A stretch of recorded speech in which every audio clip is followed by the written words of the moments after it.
Okay, so it's 6 o'clock here, 11, 7, and 8 for the speakers. So we'll kick off exactly on time. So we're doing a little bit of an experiment this time, which is for all of our sessions, we really wanted to be in languages other than just English. And this is the first time we actually get to implement that because we're co-hosting this session with OpenNet Korea based in Seoul, who have very kindly agreed to co-host this session and to also have it translated into Korean so that it reaches a wider audience there, especially given their interest in knowing how to proceed with legislation and particular legal safeguards that are necessary. So my name is Malavika Jairam. I run the Digital Asia Hub based out of Hong Kong with a regional mandate. It was incubated by the Berkman Klein Center for Internet and Society at Harvard. And we're part of the network of centers, which is also supporting this entire When the Music's Over series. And I'm here with my colleague, Dave Lewis, who's based in Shanghai.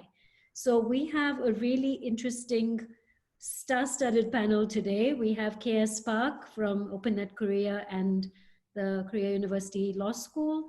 We have Lilian Edwards from Newcastle, who is also the founder of Geeky, which many of you may know and love.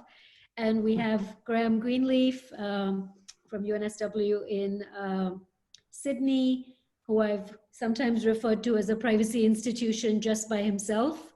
So we're really thrilled that the three of them could join to speak about legislation in particular. We've had previous sessions where we've talked about apps and contact tracing, where we've talked about the gig economy, about migrant workers, about the disproportionate impact on different marginalized communities.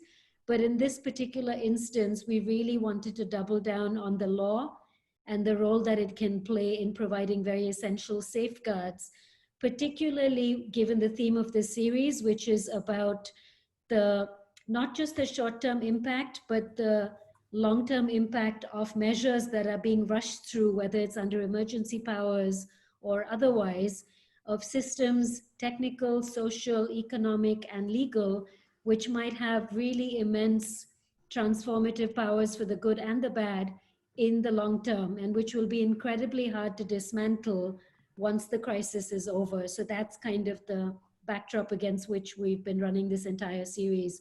So I'm going to hand over to Professor Park, who will outline the backdrop in South Korea, which, as many of you may know, was a little ahead of the curve and has been praised for doing many things right. But I think we'll hear a much more critical perspective on where the gaps are and where the risks still remain for South Korea. And then we'll hand over to Lilian to walk us through particularly the draft bill that she had helped lead and why she made certain design decisions to ground it in certain norms and not others.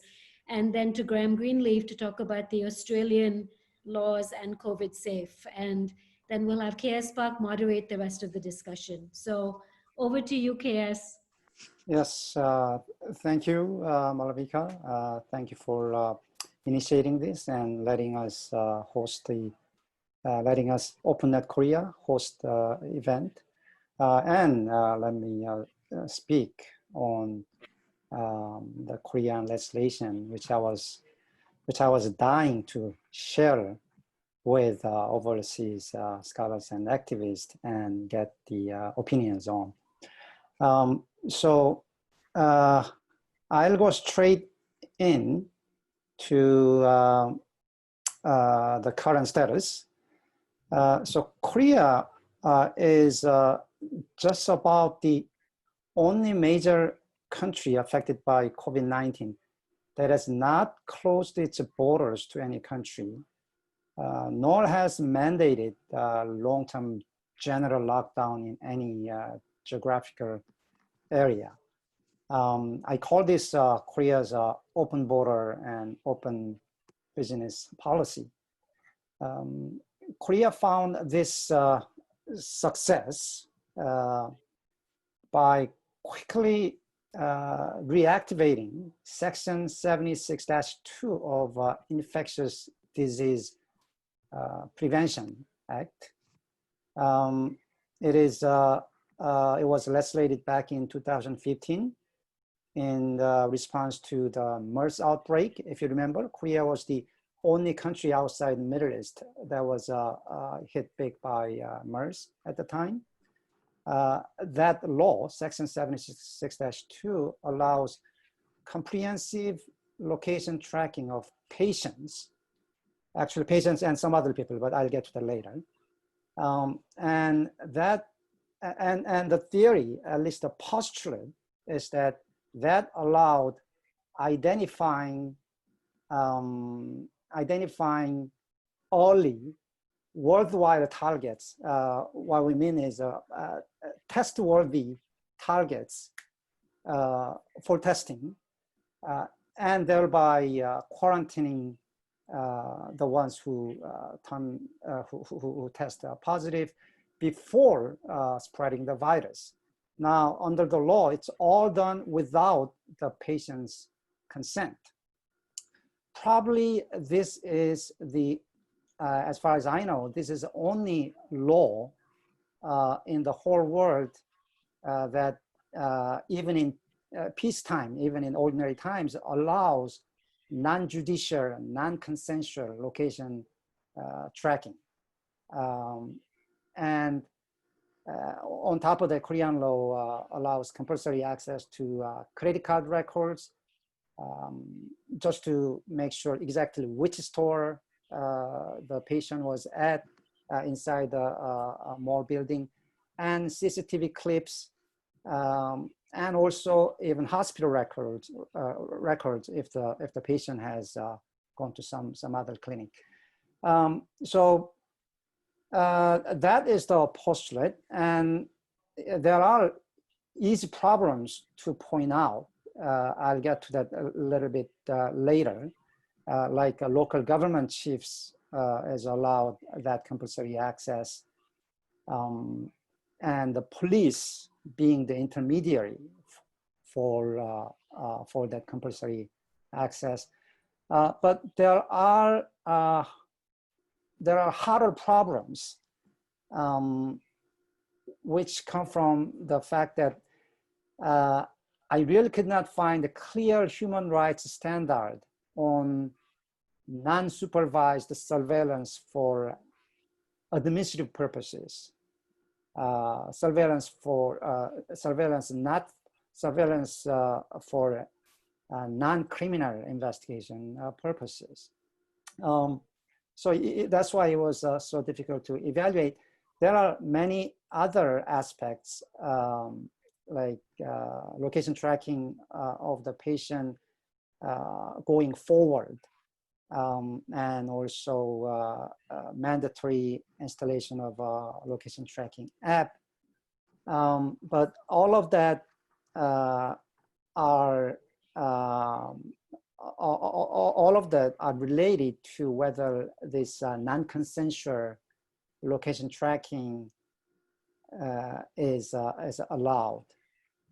So I'm going to say this again, but we need an international standard because given the contagiousness of this virus, no country can be safe alone.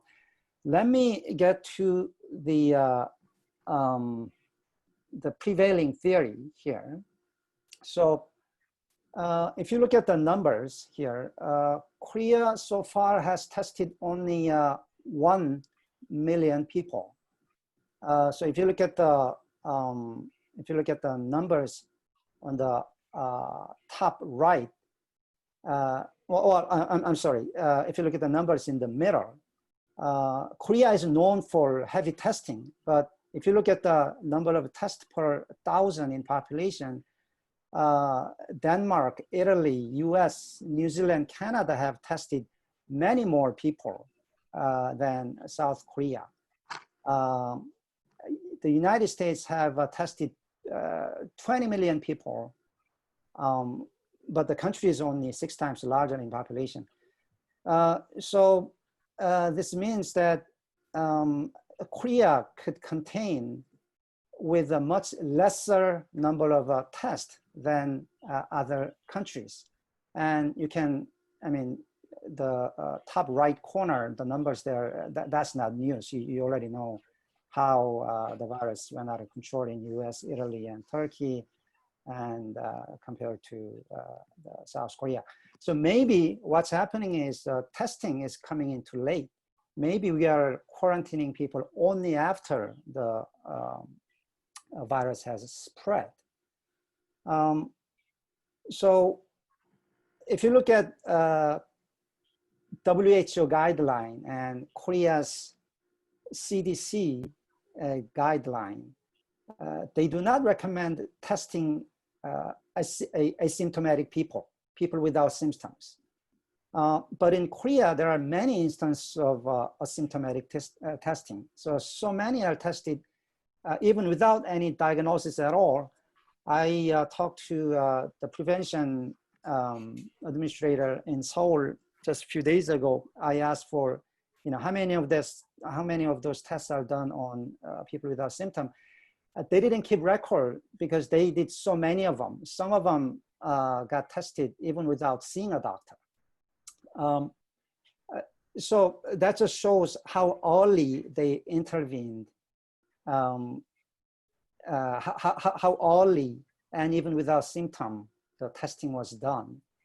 And if you look at this early testing is important because proportion of asymptomatic patients in Korea was 20 to 30% according to KCDC.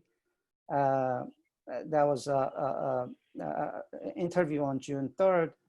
And Princess Diamond showed 70% asymptomatic patients. So maybe it's the quality of test, not quantity of test. So it's really important that whenever you see people who are in the same building, who may have some probability of being in close contact with the patient, maybe you should test them. And this mandatory location tracking of mandatory tracking, location tracking allows the health authorities to identify those buildings and those places where the people who are there need to be tested. So that's the theory. Now the Korean law, there are easy problems to point out. Currently, police is the intermediary. Police investigates on all sorts of crimes. And right now, to make it even simpler, they built a database where police and all the health authorities just do data sharing instantly online. So that's a big problem. And also subjective surveillance are not just patients, but also suspected patients, and also people who came in contact with the patients, and even the ones who are suspected to be in contact with the patients. So just a few weeks ago, about 20,000 people were identified and contacted for testing just for being in Itaewon, which is one big area within the city of Seoul, although they were not even in the same building. And surveillance bodies, the ones who can conduct this, who can access this data, not just health authorities, but also elected local government chiefs who have to serve the majoritarian sentiment of the constituents. So there is really no independent judgment on balance between public interest and privacy. And I told you about how comprehensive the data access is now. But the harder problem is whether we should stop this this data access for. So I talked about these easy problems. I talked about these easy problems, but even if we correct these easy problems, right? So for instance, the police no longer becoming the intermediary, credit cards are no longer accessed. and let's say only the patients, not the contactees, are surveillanced. Even if we correct those problems, what shall we do with the core system of non-judicial, non-consensual location tracking of patients? Shall we demolish it from human rights perspective for violating the privacy doctrine that are applicable to criminal investigations? For instance, the doctrine that warrant have to be applied for. Now, the US is one country that has built up a lot of precedents on non-criminal investigation or non-criminal investigative search and seizure. They built those precedents under the title of administrative search, but those searches are limited to closely regulated industries like firearms, drugs, and mines. So building code inspections, occupational safety and health inspection, hotel guest inspections, those are all struck down as unconstitutional when they were done without warrant. But DUI check, right, drunk driving check, or airport check, those binary searches where you only decide whether dangerous thing is inside or not, or whether the person is inebriated or not, whether the person is drunk or not, those binary searches are allowed without warrant. And of course, administrative search should not be the cover for criminal investigation. But the difficulty is that COVID-19 patient location tracking is not binary. Does not concern closely regulated industries, and it does not lead to criminal investigation. Probably the most similar case that we can find in the American precedent is inspection for the cause of fire. There, the court said warrant is not required. That is the hard problem. And I think that we should look at this together, because Korea is continuing on the basis that this non-consensual tracking is okay. Korea just implemented a new rule that requires high-risk areas such as dance clubs or karaoke to mark their customers with a QR codes. Now, what's the alternative? The government's justification is that if you don't do that, the alternative is shutting down those clubs or karaoke, right?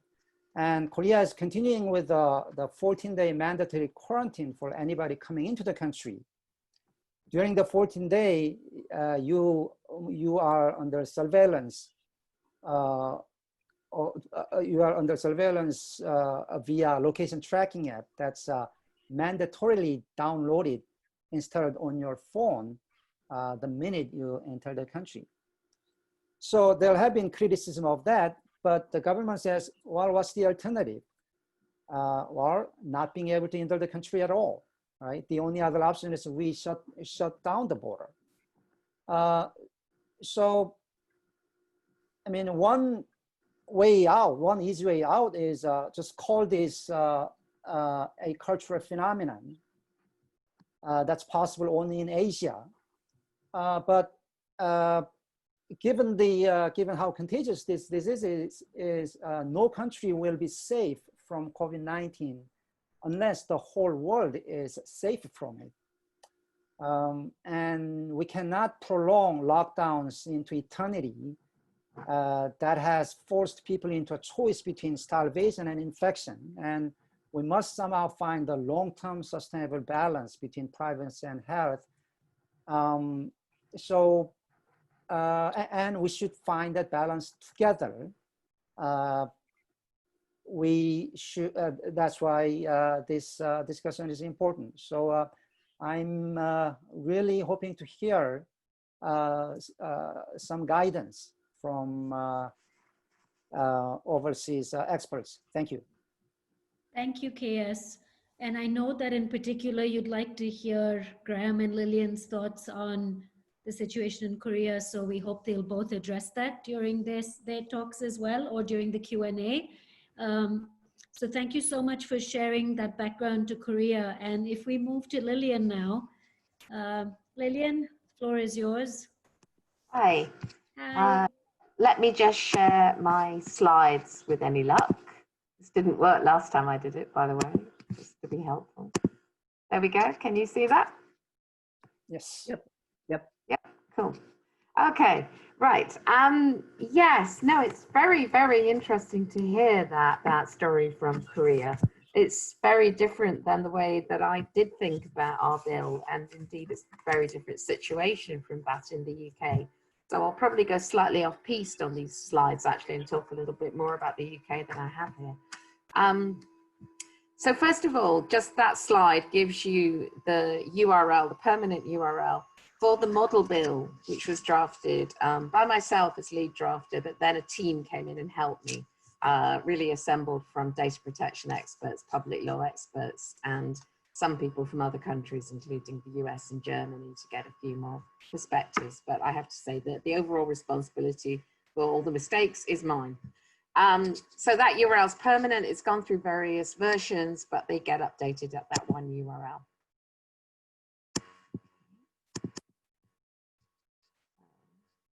Yes. Okay. So, all right, a little bit of background then. The UK situation is that as it stands, we still don't actually have a contact tracing app that's out there. Our view of these things has been muddled, I think it would be fair to say. And indeed, there was new news this morning, which was even more muddled. But there was early enthusiasm for having a contact tracing app, very much driven by what we were hearing, I think again in slightly garbled form, from Singapore and Korea, and perhaps Taiwan.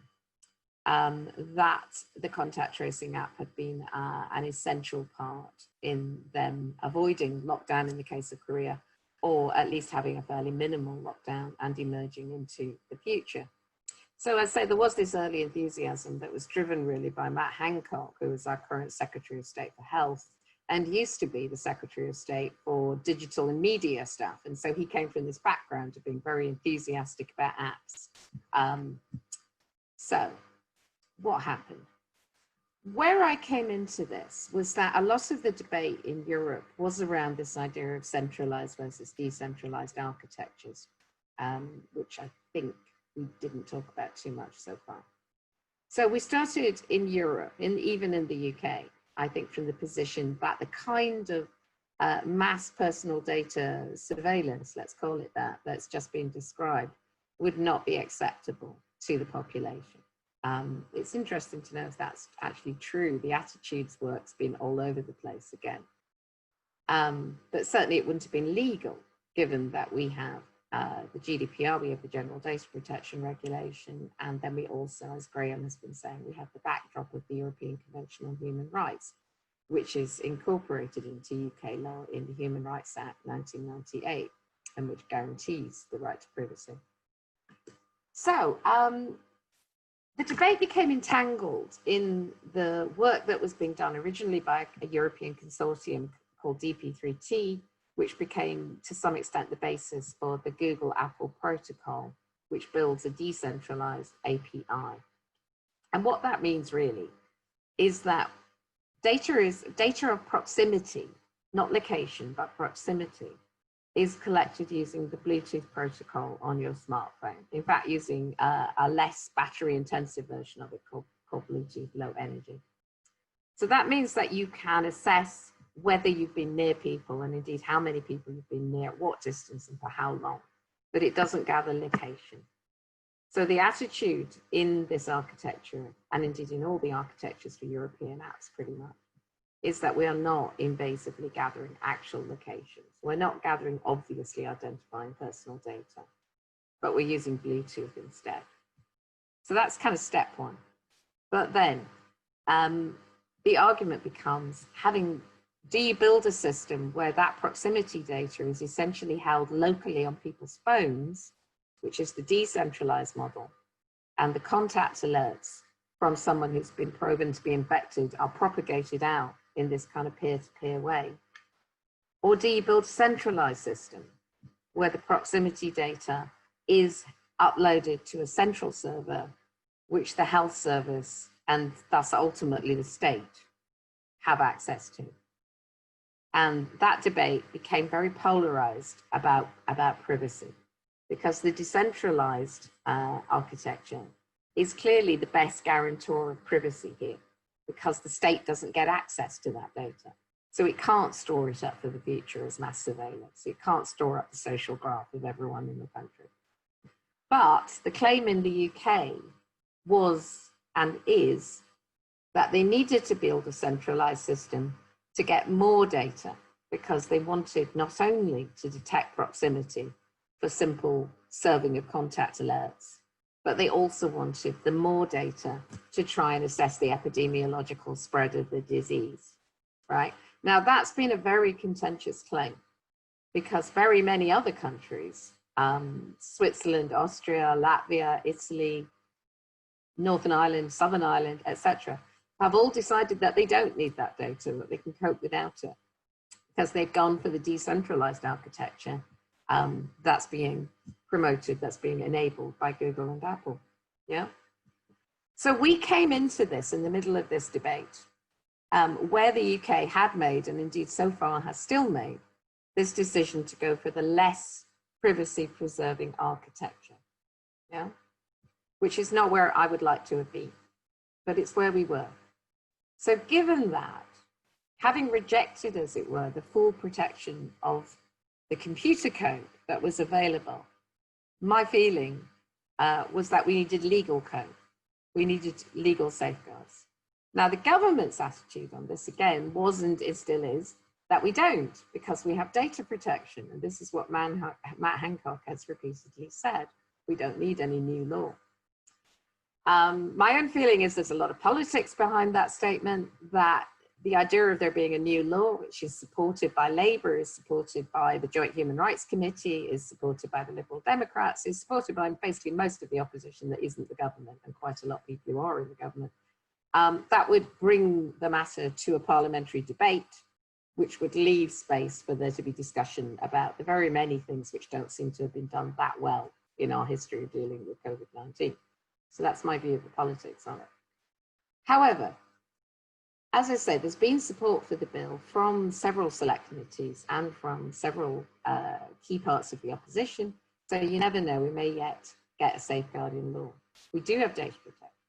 So what does this do that's more than data protection? Why is it necessary? Okay, so if you look at the clauses I've put up there finally, again, my key worries here were around exclusion, discrimination, coercion, inequality, and what might happen in the future with immunity certificates, right? Or immunity passports, as they're becoming better known, okay? So data protection gives you control over your personal data, how it is processed, how it is collected, how it is shared, your rights to access it, to delete it, that kind of thing, okay? But data protection does not talk about the social context in which these apps might be used. Most notably, what if you don't have a smartphone, right? So the figures are that in the UK, about 20% of people don't have a smartphone. It's about the same in the US, okay? I imagine it's very unusual in most Asian countries. But we have still got a lot of digital exclusion. And that percentage is much higher for people over 50 and still higher for people over 70, who of course are the people you're trying to protect from the virus. So there seemed to be a clear danger actually of these people being penalized further. They're already being penalized by not having a phone and perhaps not having access to the safety of getting contact alerts. And then they might be doubly penalized if we say you have to have a phone, or if we say, well, you left the house without your phone, or you didn't turn your phone on, or you didn't have Bluetooth turned on, because most people turn Bluetooth off because it runs your battery down, right?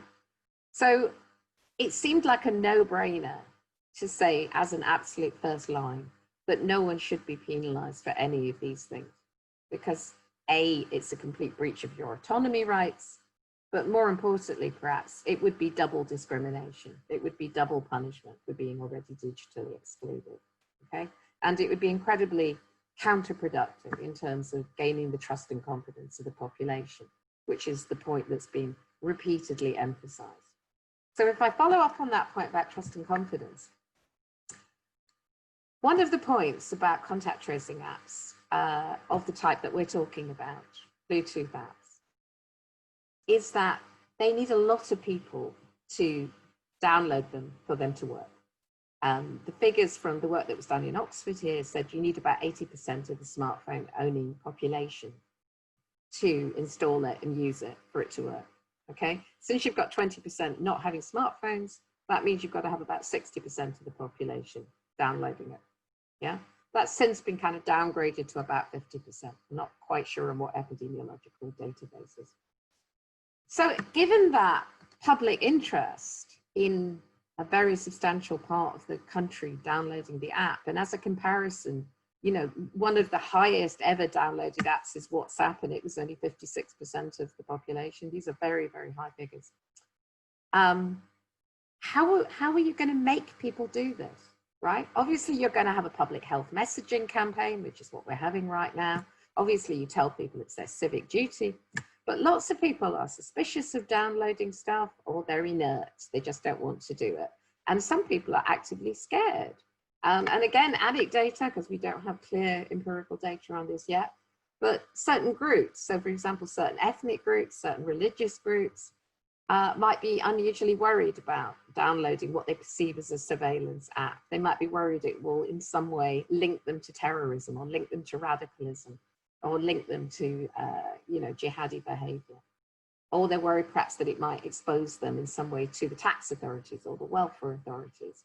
So though these may not be true worries, they are perhaps reasonable worries. And they do seem to lead to discriminatory patterns in who might install and use the app. Yeah? So with all that background, my key worry really was that people would be compelled, mandated, made to install the app. And that seemed wrong, particularly against this background of differential uptake of the app, probably by different groups. And it seemed likely that the most disempowered groups, again, would be those who are least likely to install the app. And then what happens? So supposing you're a 0 hours worker, you're not a very empowered worker, and you turn up at your workplace, or your place where you're contracted to, because you're probably not legally an employee, and they say you can't come in, you can't have your shift, you can't drive this car, whatever, you can't work in the warehouse unless you've got the app on your phone. And maybe unless you show me your phone at the end of every day, so we get to see if there's any contact alerts on. Then that's a very difficult situation. That's coercion. It could be discrimination. It could be unfair. It could be abused. It could be used to, for example, turn people away from the workplace whom you just don't like, because perhaps they haven't installed the app, but they could still be perfectly healthy. Having the app is not a proxy for health. So at that point, we had a debate about how to deal with this. And it's quite interesting, because then the Australian Act came out 2 weeks later, and they've made a slightly different choice, although it resembled us. We thought originally that there was a public interest in coercion, but it should be very, very strongly restrained. And we chose a human rights scrutiny test, which is perhaps what we can come to about international standards. So the basic human rights scrutiny test in the European Convention on Human Rights is that, first of all, you find out if the state is infringing a right, such as privacy, right? And if you find out that they are, then you ask if it can be justified. And that's done by a variety of tests. Was it transparent? You know, was there a law that made it clear what they were doing? Was there a legitimate goal? Was it necessary to do it this way, or was there some alternative that would be less invasive of your rights? And especially, was the invasion of your privacy, say, proportionate to the legitimate goal, to the gain, to society, right? And that's the kind of analysis that's done in relation to, say, surveillance by the state to improve security, right? So first of all, we said that kind of analysis should be done. But then the Australian Act came out and said just no coercion. And at that point, I think we had a little discussion and we rethought it and thought, wow, maybe there just really should be no coercion, because it is a blatant invasion of your rights. And again, it will cause a loss of trust and confidence, which seem very important if people feel that this is something they're being forced into. So it isn't just employers, though. I think that becomes the absolute key area that I've heard people talking about. It could also be no coercion to be allowed to enter a public place like a shopping mall or a football stadium or a park, right? So we came down in the end to saying, no, there should be no coercion allowed. So sorry, I'm probably over time. I'll just mention the last couple of things and then I'll stop and sort of pass on to Graham. Perhaps we can come back to some points. Data protection, as I say, was a backdrop to this. Data protection did give you some rights. So for example, if the purpose of processing is to prevent coronavirus during the pandemic, then you would argue that there should be deletion of all the data collected at the end of the pandemic. But that's rather vague. And arguably, you don't need the data in a personal form when the infection has ended, which is around about 21 to 28 days. You still perhaps want that data for research, but why can't it be anonymized? Now, anonymization itself is not a get out of jail free card, and we can come back to that one too. But certainly what we wanted, and this is not so far in the current scheme in the UK, and so it's a very live matter. But what we wanted was a much more definite regime for deletion, not just when the pandemic is over, wave of hands, but probably after 28 days, anonymization, and ideally, again, a sunset clause and decommissioning of the scheme at a date to be assessed. And there is a date to be assessed for the end of the emergency period in the Coronavirus Act 2020, which we already have in the UK. So the last thing I better say, is just future-proofing. One of the things, again, that the bill does that we argued about a lot was, should we look forward to a technology that didn't yet exist, which was immunity passports? Because it seemed very likely, both from things the government was saying and from technical capabilities, that the contact tracing app that they had invented that was centralized would quite likely have layered upon it immunity certification. So if you had a positive test, if you eventually do get the science, as we call it in the UK, that might establish what kind of antibodies and what kind of immunity you might have, for what period, for what purposes, then it would be quite easy to add that as an attribute, perhaps, to the contact tracing app. So we looked forward to that. And this time we did add a proportionality analysis so that no one should be required basically to show or have an immunity passport to say, get on a train, get on a plane, enter a public place, unless again, that requirement was proportional to the legitimate goal, to the goal, to the gain to society. Okay, I'll stop there, sorry, and we should pass on to Graham. Thanks, Lilian. If there's stuff in the last slide you want to come back to during the Q&A, we can do that. Graham, shall I just let you carry on quickly in the interest of time?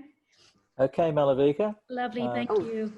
Thank you very much for the invitation to be here tonight, and good evening, ladies and gentlemen. Okay, these PowerPoints I'll go through pretty quickly, but they will be available on the website for the webinar after this evening. And as it says there, this is my joint work with Dr. Catherine Kemp from UNSW. There's a timeline of what happened in Australia, and you can see that in a period of only a little over 2 weeks, the app was released by the government on the 26th of April, and by 14th of May, legislation had passed through what was effectively an emergency session of Parliament. By that stage, there were about 5 million downloads. There are now 6 million, which is about 30% of the relevant population in Australia. But the point that needs to be made is that Australia had fairly effectively dealt with the first wave of COVID-19 before any of this happened. by virtue of closing our borders early on in April and a fairly severe lockdown except for essential services, which meant that Australia ended up with a death rate of only 4 persons per million, which internationally puts us in the sort of top handful of countries in the world. So, as it says there, near elimination of the first wave before the app was in any real use. So it can't take any credit for it. And as yet, we only have one definite confirmed instance of data from the app being used for contact tracing that might not otherwise have been located. So it is at this stage largely irrelevant to Australia's success in dealing with COVID-19. The app works on the basis, as Lilian has explained, of a relatively centralised model. It involves voluntary download by users who then provide data about themselves, very limited data, to the National COVID Safe Data Store. Once they have installed the app, it records all contact events wherever another device running the app comes within the Bluetooth signal range. Now, all such contact events are recorded on the person's phone or device, not just the mythical 1.5 metres for 15 minutes proximity. If that's relevant, it becomes relevant later.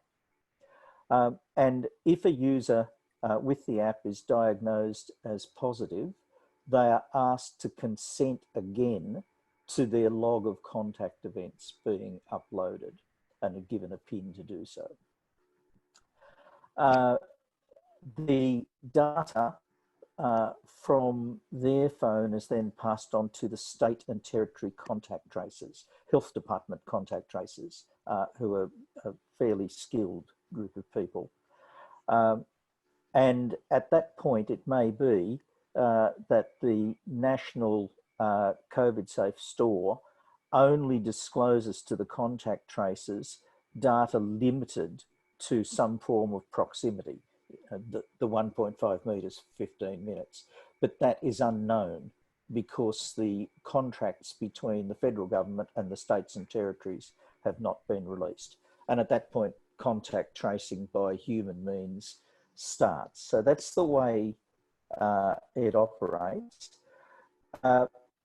One of the contextual factors which is important in Australia is we have no fundamental privacy rights, no constitutional protections, and no international agreements to which Australia is a party of significance. So court challenges are not possible. The only way you get protection of privacy in Australia is through political contestation of legislation. So the strategy of many NGOs in this case was aim to improve the legislation. You're not going to stop it, so aim to improve it. And I've already said that the app didn't have much to do with the success so far. Now, one of the features that runs all the way through the legislation is many different types of voluntariness, or and also deletions of data. Not quite the same as voluntariness, but instead of opting to delete your data, it just gets done for you. And I've listed there 7 different types of things that you have to do voluntarily within this system, or automated deletion of data, like after 21 days on your phone. So there's a heavy element of voluntariness running through the whole thing. Now, as Lilian has said, the big question that we thought was really important here is, would this voluntariness really be illusory, because all sorts of organisations just in the community would require people to have the app installed and running? So would it only end up being pseudo-voluntary? which is a battle we've fought on identity cards and things in the past. The legislation right from the start, to our surprise, Australia's Conservative government from the start made it an offence to require another person to download the app or have it in operation or to consent to upload their data to the data store. They then added further offences relating to employers, people who run restaurants, cinemas, people who are conducting almost any activity, it is said at one point, including entry into premises, to impose adverse conditions on people if the app was not installed. All those things became criminal offences. There's a few loopholes, but there's not all that many. And in theory, they can result in 5 years jail or $63,000 fine. So that was quite a good start, but it wasn't good enough because of the question of, was any police force really going to prosecute these things? Or would that end up being illusory? So one of the reforms that was added to the bill before it was passed was to add individual enforcement provisions. So for any of the breaches of the legislation I've just mentioned, because of the uncertainty of whether prosecutions would occur, a section was added to make it that any breaches of this part of the Privacy Act would be deemed to be interferences with privacy, so that complaints to the Privacy Commissioner could also follow and damages be awarded. So individual enforcement was added onto criminal sanctions.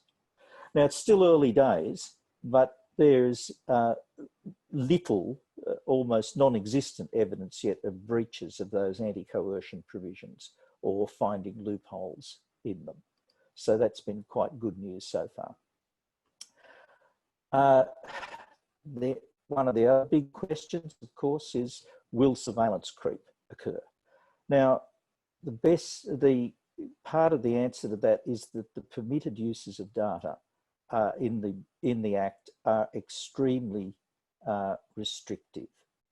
And in effect, they are limited to uses that relate pretty directly or very directly to contact tracing by state or territory health departments, or investigations by police or the Privacy Commissioner into breaches of those requirements.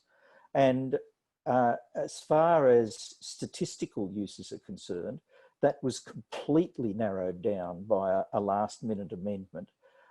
So the only statistical use that can be made of the data collected is for information on total registrations on the system, and that's all.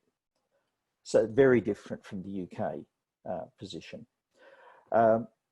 Police and spooks wanted exemptions from those restrictions in the legislation, and the government refused to include any exemptions and exceptions. But of course, exceptions might come from other legislation as well.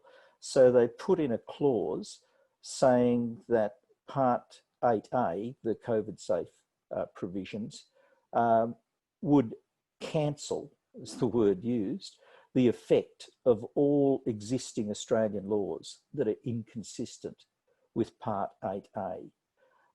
So that has locked up a lot of possibilities for use of demand powers.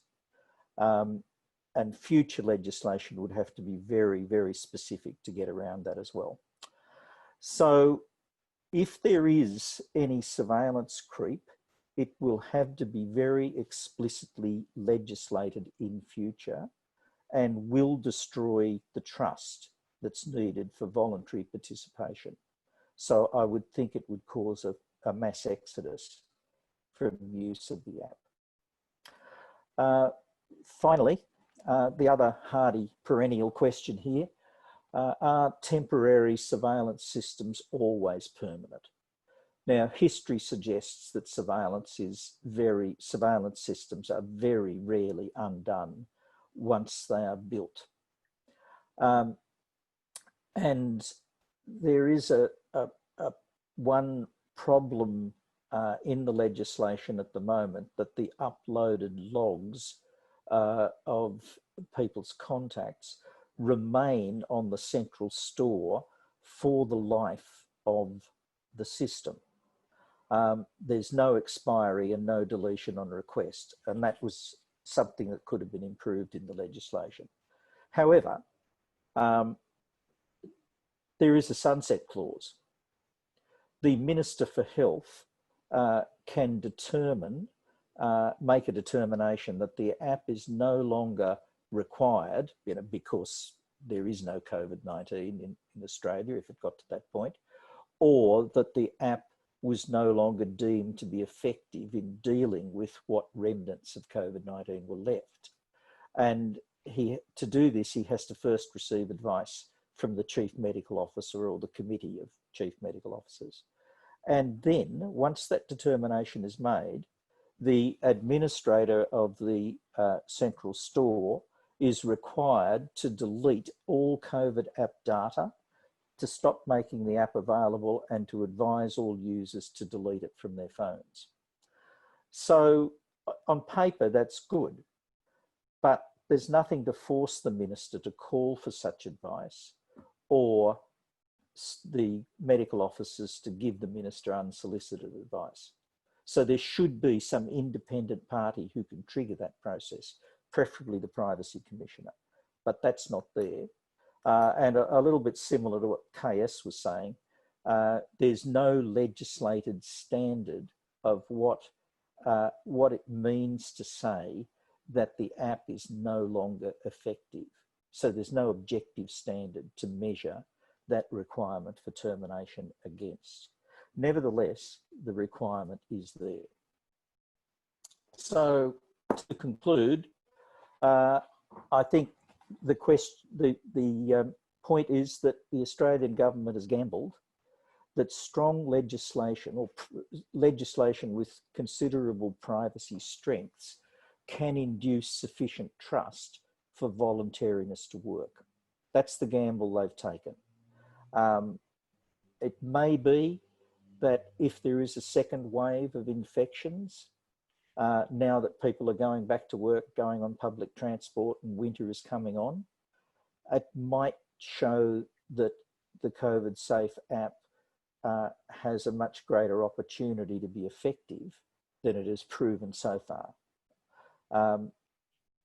Or it might, continuing low infections might show that it really is irrelevant and should be stopped. Technical problems could lead to a migration to the Apple-Google decentralized model. That's being discussed, given some of the technical problems with the current model. And the other possibility, of course, is that the government could decide to add on function creep. But if so, it would lose trust, I think, forever of the Australian population in any privacy-related promises. So I'll stop there and hand over to KS. Thank you. Thank you. I'm taking over as a co-host of this event. Just to put all things in context, how are the situation with lockdowns in UK and Australia? Is it our businesses opening again? Also, border shutdown as well. Are the borders being open? Any sign of when that's going to happen? Lilian, maybe you want to start? Yeah, sure. It's such a different scenario from Korea. We're still in fairly deep lockdown. One of the things to remember also is that the UK has regions. So there is England, then there is Scotland, then there is Northern Ireland, and indeed there is Wales. And they have devolved health capacity. So we're in this really weird situation where the technology we've been talking about is to some extent national, and NHSX, as we call it, thinks it's developing a UK app. But various parts of the UK have now got fed up and declared UDI on it. So Scotland so far is saying, we're not going to have an app And Northern Ireland, really interestingly, has said we'd rather have a decentralized Google Apple type app so that we're interoperable with Southern Ireland, because of course we have a really permeable open border with Southern Ireland. So that's a totally fascinating geopolitical thing that's going on. So this has really left England actually quite isolated. But in terms of lockdown, yeah, England is slightly further ahead than Scotland, but essentially we're just beginning to open up. We've just tried to send our kids back to school, and the parents wouldn't have it. We still have a rate of infection that's hovering around 1, you know, and if it goes over 1, you're screwed and we're all back in our houses. So it's not really a good picture. And what's approximately happening right now, which is actually making me personally very angry, is that we seem to be dithering about getting our app going no matter what they do with it. You know, should we pivot to Google against Apple? Should we do it this way? Should we do it that way? And meanwhile, there is a great move to get people out, to get the economy restarted. But how can we do that without there being a valid app and track and trace strategy, which currently we don't seem to have? So, and yes, we are opening borders and we are letting people in on 14-day quarantine if they want to come. Okay. Yes, well, in Australia, because our track and trace capacity is working pretty well, lockdowns have almost finished now. People are going back to work, public transport's operating, large restaurants and that are open again with reasonable numbers, but social distancing required. And large sporting events and the like are not functioning again yet, but that's probably a matter of some weeks away, and that's about all. In relation to international isolation, or we still have borders closed within Australia between the states and territories in most cases, but that is expected to be finished sometime within the next month. Internationally, all borders are still closed, and there is discussion of having a bubble with New Zealand, which is eliminated at this stage, COVID-19, and possibly with South Pacific countries, and then gradually a handful of other countries, of which Korea would be one, Taiwan, you know, number under consideration, but no consideration really being given to a complete opening up of international travel. So that's the position. I see. So the utility of COVID Safe app may be researched with more data as things open up. Yes. At a later point. Okay, yes. Good. Maybe we should do another event a year from now, just to discuss that. I mean, after going through this event, I think that there is just a world of difference between Australia, UK on one hand, and Korea, it seems. I mean, and in UK and Australia, even, I mean, it's not even location tracking. It's only contact tracing. It's only proximity that's measured. Oh, yeah. Even that, yeah. Right. No, there's no location tracking here. No. Yeah, even that is not compulsory. For us, as long as you are carrying phones, it is compulsory that the health authorities will do not just proximity tracing, but location tracking.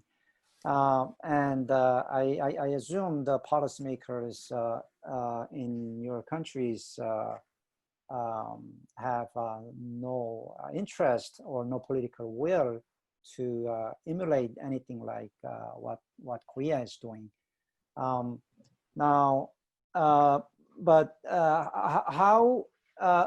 I mean, my question from what I know is that even in, although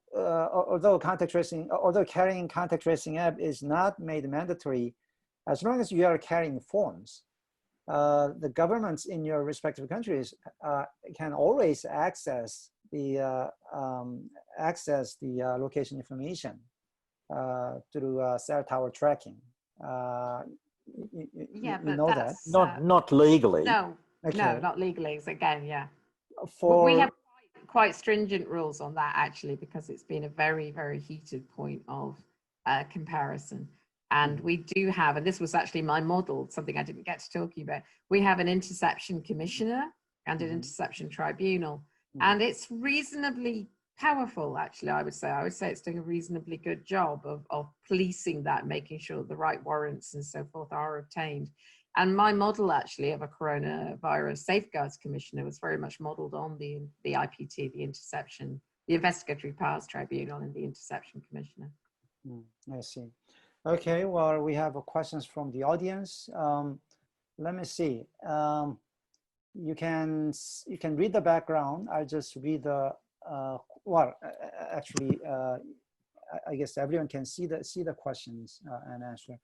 So from Tim Davis' question, how much are apps a distraction, and how far should our legal frameworks be thinking about this much more localized information sharing and setting rules, principles, and promoting the capacity to handle data ethically and safely?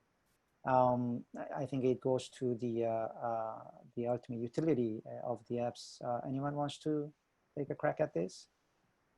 Well, I can explain a bit of background on that, because I think the situation in the UK is very, very confusing for everybody, actually, including everyone in the UK. I mean, it should be said, right, just to be clarified, that we haven't got an app out there yet. We barely have a manual tracing system yet. And the model bill is just that. It's just a model bill.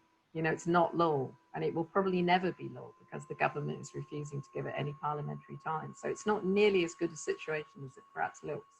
Having said that, though, to defend the government slightly, there's three aspects of our strategy.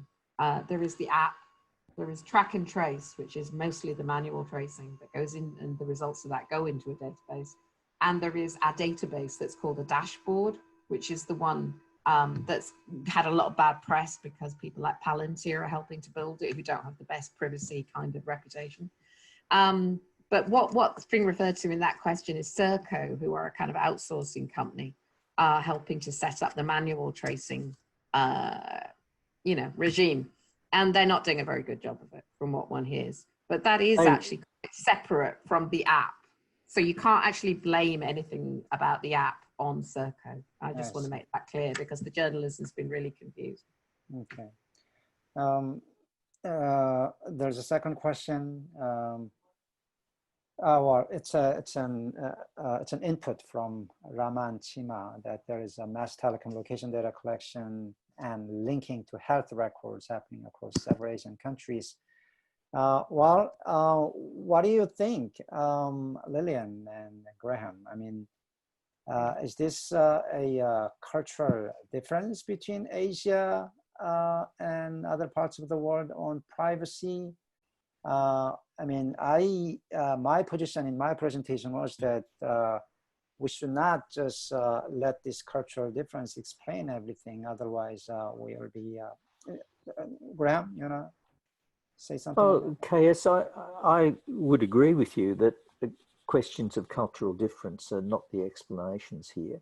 I think it's more the degree of danger into which various countries find themselves, countries like Indonesia and India, who are not very well prepared in their medical systems and their contact tracing abilities and the like to really effectively deal with this.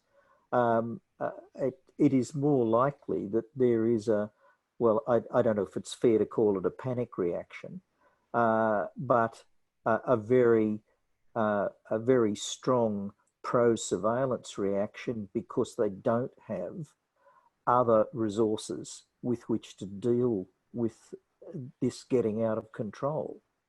I think a country like Korea, when there was the very big sudden outbreak from that church right at the start, and Korea suddenly found itself thrown into something that looked as though it was running out of control. Well, Korea had a very strong pro-surveillance reaction to deal with it. That it was very different from the situation, say, in Australia, where, because of moving quite early and shutting borders down completely, there wasn't a need to react so strongly in other ways. And in a sense, that's a question of proportionality. You know, what may well have been justifiable in Korea wouldn't have been justifiable in Australia, because the two countries found themselves in rather different degrees of danger from what was happening. And I think that's probably more likely the situation with countries throughout Asia as well. I'll use the term danger in a different context, because that's the danger with the Korean law. This is not emergency legislation. This law has been around since 2015.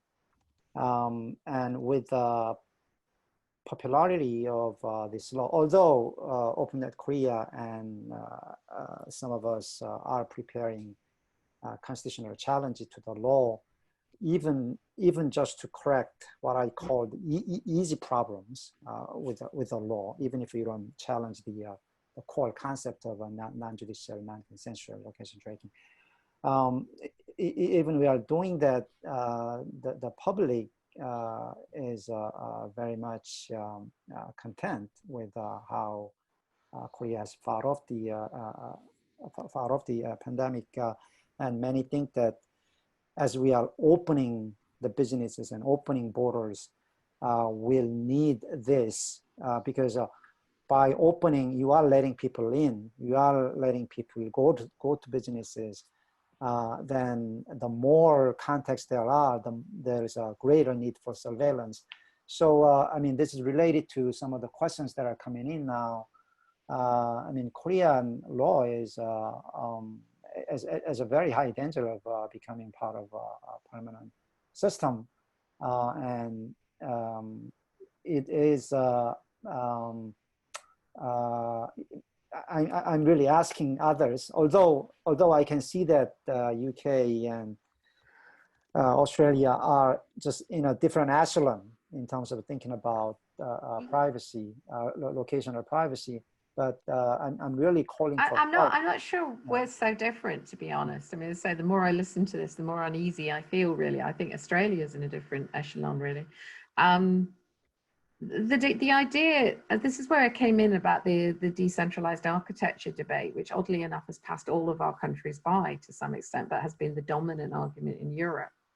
The idea that you need more surveillance to protect your population is actually what the whole decentralized Google Apple debate has been about, that you can have your cake and eat it, that you can have proximity data and contact tracing alerts without building a central data set for future surveillance. And having been quite closely associated with the people building that consortium and so forth, I guess I've swallowed the Kool-Aid and I believe it, that it's possible. You can do decentralized privacy preserving contact tracing and have your cake and eat it. The question on top of that then, where proportionality cuts in, I think, because I think it's indubitable that if you have a privacy preserving system like that, it's what you should use, is do you need more data? Do you need more data? Do you need more personal data? Do you need more central data collection? And that's what there is a debate around epidemiologists about. And the UK's epidemiologists seem to say, yes, you do, if you want to do things like have local lockdowns and cut down hotspots and so forth and so on.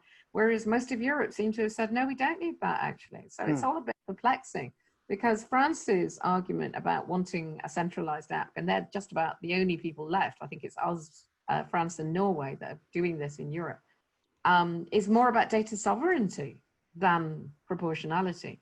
They're saying, we're France, we've got the right to build our own app and not be beholden to Google and Apple, placing these constraints on what data we can gather. So that's a really, really interesting, back to the very beginning of the internet kind of sovereignty argument, but that's not what the UK is saying. And it is odd that, it has to be said, that UK is the one saying, oh, we need more data and then we can have, you know, a much better grasp on the epidemic, when we're currently vying to be the worst country in Europe, you know, with around about 60,000 deaths so far, 1 in 1,000 people. So it's not a very good advert for the approach we take. I see. Okay, we are over time, so we are adding a little more overtime to the overtime, just a few minutes. We have, and we'll use that for the questions from the audience. There is a question from Nadia, Nadia Dohadwala. So you can read the question. Many people in countries that are aggressively carrying out contact tracing apps are happy to cooperate given the situation. Will this be permanent? If it goes away, where do you see the future of a surveillance group? Where do you see the future of surveillance going? Well, I think I kind of answered that for Korea. I think the law will be here for a long time because this pandemic can happen again, if not the coronavirus, something else. I'm pretty sure that this law will become a permanent part of disease surveillance in Korea. And why don't we look at other questions and then we'll just take turns in answering them all in one scoop. So there is a second question from Nadia Remolina Leon about whether GDPR is going to be applicable to European citizens when they travel to South Korea. What's your views on that when European citizens travel to South Korea? That's an interesting jurisdictional question. And then finally, given the performance of digital devices, location tracing and contact tracing, can the boundary be drawn clearly? Okay. Well, I think I'll give my time over to you. Graham, why don't you take turns in answering the questions and say your last words, and also Lilian. Go ahead. I'll cede the floor to Lilian for the moment because I'm still having trouble finding the questions on the right-hand side here. Oh, okay. Lilian, why don't you start? Well, yeah, I'd quite like to say a few things. I mean, I say I'm not the speaker really for DP3T and Google, Apple, but I think I'm in the place where I should say something in a way. That the politics of that are really interesting. And obviously it's a very different politics than what's happening in Asia or Australia. The original consortium, DP3T, that built a decentralized model, explicitly said that their aim was to prevent a global standard for mass future surveillance. That was what they were doing. They were building an adequate architecture for contact tracing to prevent the epidemic that did not involve the creation of centralized data stack that could then be abused, let us just posit, in the future. That was the whole idea. And that was taken up by Google and Apple. Now, whether that was because Google and Apple are lovely people, or whether it was because Google and Apple were worried that they would become piggy in the middle between various governments demanding various things that they enable on people's phones, given that the smartphone market is basically divided between Google, Apple and Android. You know, you can speculate on yourself, but that's what they did. So just to give a couple of examples, if you're using the Google Apple protocol, your phone really works. This is the problem the Australians have had, right? So it's in the operating system. It comes in with an upgrade in the operating system. Therefore, the code runs really efficiently. So it doesn't run down your battery. It works even if you've got your phone, like, you know, more or less not turned off, but not with anything on top in your pocket, right? These are both problems that you have with any app now that's built that doesn't work on the Google Apple protocol. And if you're using the Google Apple protocol, then you can't collect location. They have actually built that into the code that you cannot collect location. And you cannot collect even very, very granular Bluetooth data. So this is something I was discussing this morning. What they actually give you in the API is like 3 grades of proximity, like sort of far, near, and quite near. They don't give you the fine-tuned Bluetooth data, so you can't actually even use that to try and locate people that closely. So there are other constraints as well, I think. So basically it's been explicitly designed, privacy by design, to be privacy preserving. And therefore, for those people who've taken that app, there cannot be storing up future surveillance for the future. Now, obviously that isn't going to be the end of the story, because you might in parallel have another app that does, say, voluntarily ask people to upload their personal data, right, as their civic duty. And indeed, that's the kind of attitude, again, that the UK is taking. They're saying we're building a kind of minimum proximity contact tracing app, but then we hope people will actually give us lots more data so that we can do medical research, so that we can see hotspots, all that kind of thing. So you can have that second layer built on top. But fundamentally, I think, you know, for Europe, not for the UK, it's quite a good outcome in that, bizarrely, we've ended up with a world where Google and Apple have turned out to be the defenders of our future privacy. And that is really, really bizarre. Okay. Graham, do you want to use your time? If you cannot answer the questions, you can just say your last word. There's one or two I'll make a comment on. But just in relation to Lilian's points there, the UK really seems to be wanting to have its cake and eat it too, in that it's proposing to store up data for future medical research and other uses like that, and, you know, keeping data for 20 years.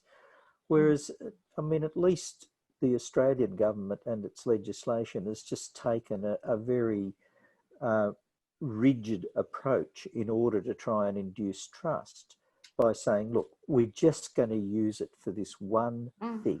It's just for contact tracing. It's not for anything else. And we're actually going to put that in the legislation. So, you know, at least they'll have to break their promises if they decide to do something else. Yeah, so I think the UK is certainly sending the most mixed messages it would be possible to send. I noticed in the questions that Minku Sung asked about the boundary between location tracing and contact tracing being completely drawn. And I mean, as she notes in her question, GPS data are not required to be collected in Australia. And the only other bit of information other than whatever distance measure you can get out of Bluetooth is the date on which the data was collected by your phone.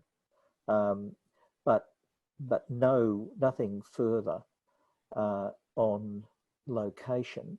So I was interested in what Lilian had to say about the refinements in the Apple Google version, which just had 3 grades of proximity, and that's all.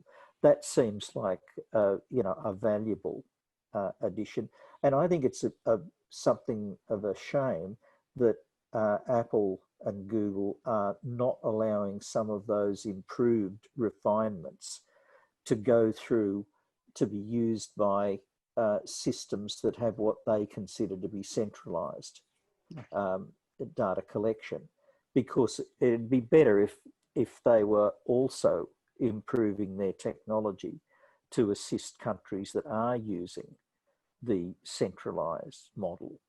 And in the Australian case, it'd be better if the app clearly only collected, you know, really close data, whereas it can't do that at the moment. It has to very considerably over-collect. And that's where one of the dangers in the Australian system is. But that's because Apple and Google are not willing to fix that in the version of Bluetooth that's being used by the Australian government, as far as I can see. Just one last thing. The interesting question about Europeans coming to Korea. I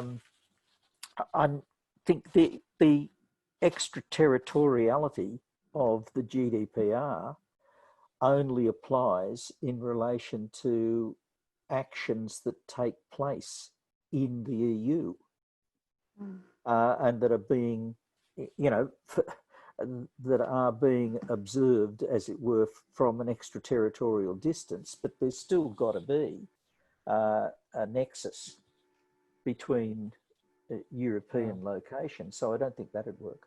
Yeah, and also I'll stop there. And also GDPR and also Korean data protection law has an exception for situation when other laws obligate the data controllers to do something. So that may answer the question. Anyway, thank you for your time and overtime to that. I think we'll need a lot more discussion. I see I see a big puzzle in front of all of us. I can see how, I'm just not sure whether containment of virus by country is really possible. I mean, as we come back to normalcy, it will spread from safe Korea to other countries that are not so safe and come back. So it will. I think we have to make greater efforts in international harmonization of privacy somehow. I think this is a great challenge and an opportunity. So I'll stop there unless our co-host wants to add anything. No, nothing at all. We All right. originally considered doing this as a 90-minute session, and we thought we'd kill people because of Zoom fatigue. But Yeah. it looks like it was interesting enough with this set of speakers that we almost hit that anyway. So thank you for all of those who stayed on that long, and to OpenNet Korea for co-hosting with us, and for KS, Graham, and Lilian. This is really interesting. We'll put this up as a video for everyone so people can have more comments and interactions. And we look forward to hearing and reading everything you're all writing in this space. Thank you so much. All right. Bye. Thank you. Thank you. Thanks, Bye. Malavika. Bye.